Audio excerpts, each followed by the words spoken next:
casted as Red Warrior and the Iris Warriors. I never expected it, but when I obviously got told that I was going to dance the part Red, lots of things went through my mind. I didn't know if I should create a character that would be more fierce, more strong, more dynamic. But obviously with the guidelines of the script and how the script was written, I have a vice and I have a virtue. And in the first part of the ballet, I show my virtual, where I am more soft and I'm more innocent and stuff. And then in part 4, I got introduced to my vice, which is lust. I love my character, I love the color, and I love the idea of everything and my choreography, my style, because the choreographer, Will, also told me, like, it needs to be more allegro, it needs to be strong, it needs to be sparky, yeah, and I really tried getting that through.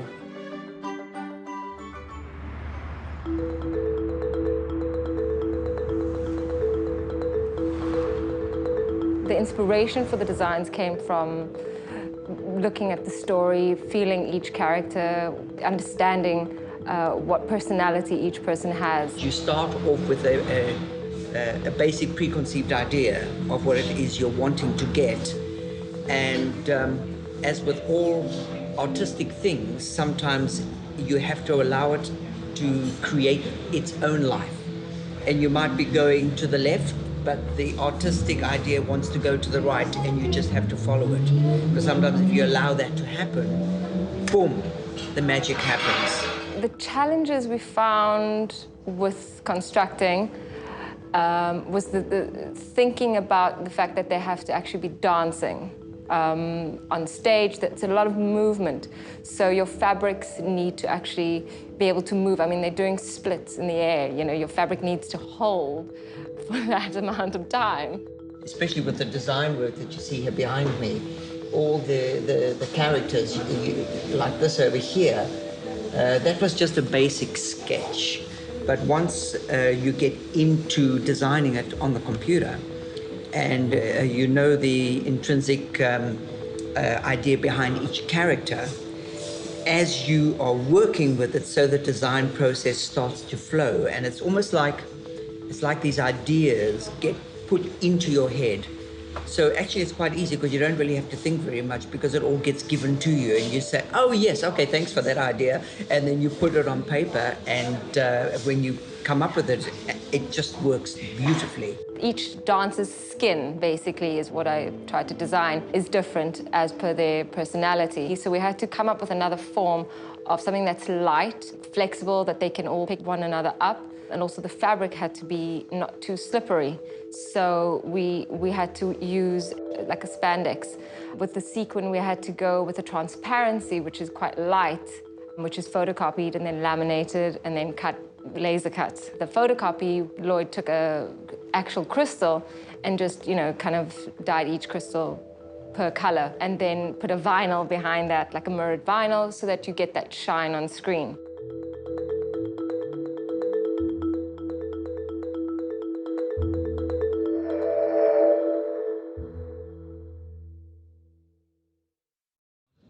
The shadows are, by their nature, they're angular and wispy. So at times, when we see their performance and they're doing that, and they're doing it at alternative rhythms, and we ramp it, they'll go, yeah.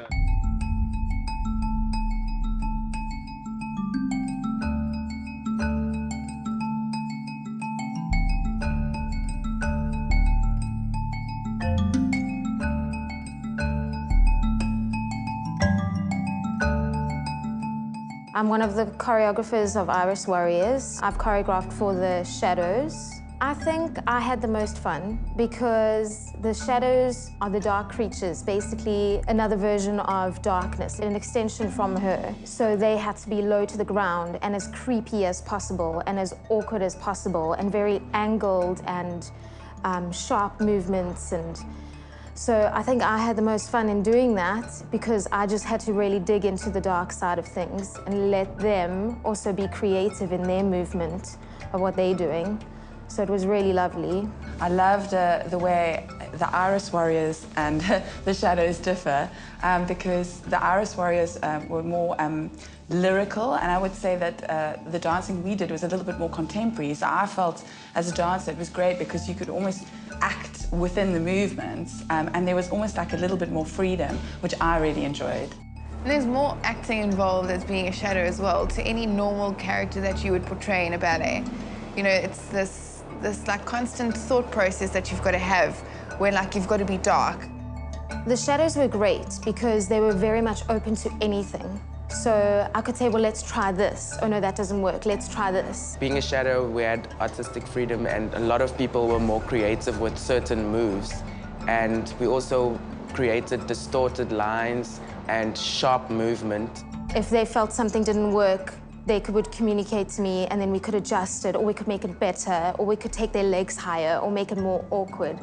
So it was just really nice working with all the dancers and coming from their different backgrounds. At first, it was something to get used to because they had to adjust to me, I had to adjust to them, and I also had to become more familiar with each of them and where each person had their strengths. Resembling a shadow to a hyena, hyenas work together. So we sort of like we're feeding off each other to get our prey, and that was the only way we can target it and win. So we all kept that spirit amongst each other. I think we worked very well together in terms of we just went with the flow and we watched one another, and I think we really worked well together as a shadow team. We all got along and we became a little unit, and we fed off each other and we always supported each other. I mean, you're working long hours, you're getting tired, you're getting emotional. So you have to make the most of it. You have to make the most of it, but that was never a problem with us. We got along from word go, and we're a little shadow family. Let's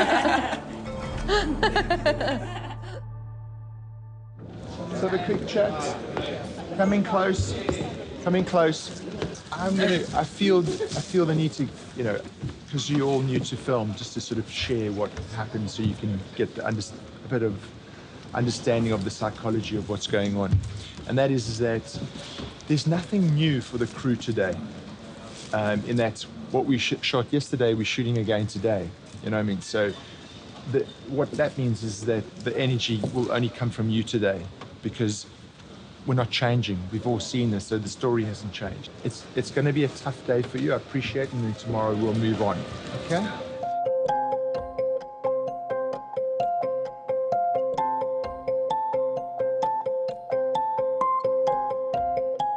Filmmaking is inherently a collaborative process, and obviously we have to trust the team that have been pulled together to do their jobs. So there are so many elements in that sense that are out of our control. From the point of view of what Royd and I have done and where we are,